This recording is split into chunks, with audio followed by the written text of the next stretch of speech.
Dementia Researcher with a blog and a rating. Blog by Peter Connelly. When clinical trials fail. When clinical trials fail, there is always a sense of great disappointment amongst the staff who have been engaged throughout the study, before the study, and after the study is completed, as they are often the first to find out and as they know what they are going to have to impart bad news to the participants. The participants themselves, without whom of course no trial would ever be completed, have given a huge amount of their time and hope as a result of their contribution that some positive finding will come from the trial. It is not an easy thing for them to feel that, despite their efforts, no successful outcome has been achieved from the study. The expectation in many cases is that a new treatment will have been discovered to be successful in relieving distressing symptoms. The disappointment of a trial failing is much greater than that which might be associated with the discovery that a person has been on placebo during a study, as many people recognize that this was an option before participating.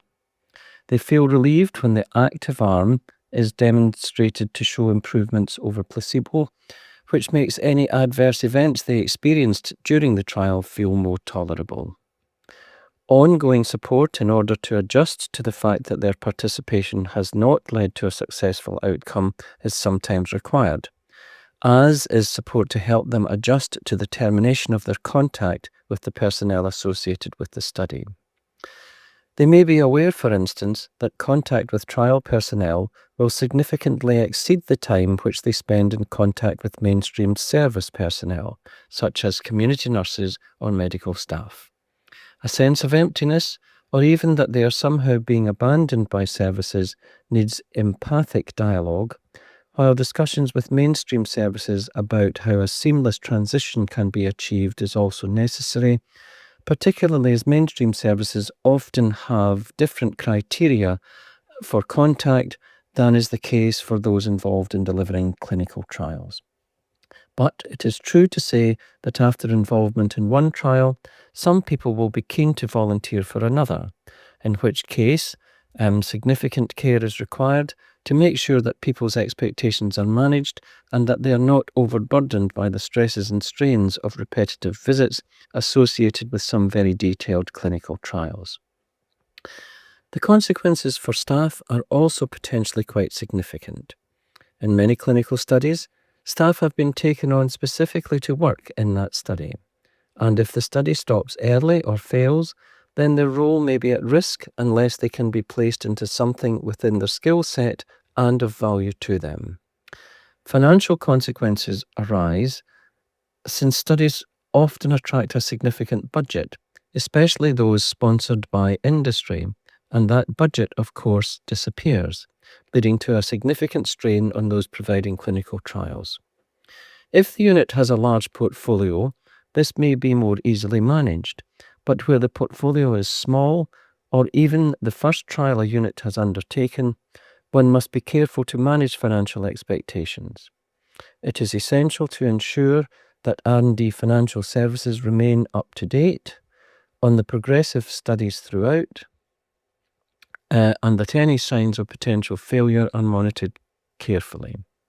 If there is a large portfolio, it may be possible to move staff into another study, but where the portfolio is small and or specialized, it might be difficult to do so. No one likes to see clinical trials fail, but it is a fact of life. The staff involved need to have their enthusiasm rekindled, and this can be difficult if the unit in which they are working is not particularly cohesive.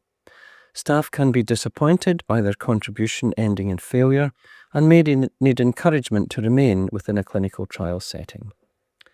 First and foremost, we must always remember that it is the participants who are owed the greatest debt for their participation in clinical trials, and it is only right that their expectations and follow-up are managed carefully with full explanation of the reason for the failure of the clinical trial.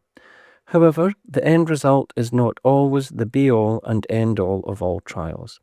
In many trials, staff learn new skills and techniques which can make their unit more competitive in the delivery of highly complicated study portfolios, other trials, and benefits their professional developments.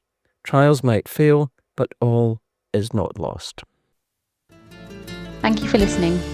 Join the Dementia Research bloggers and share your own views.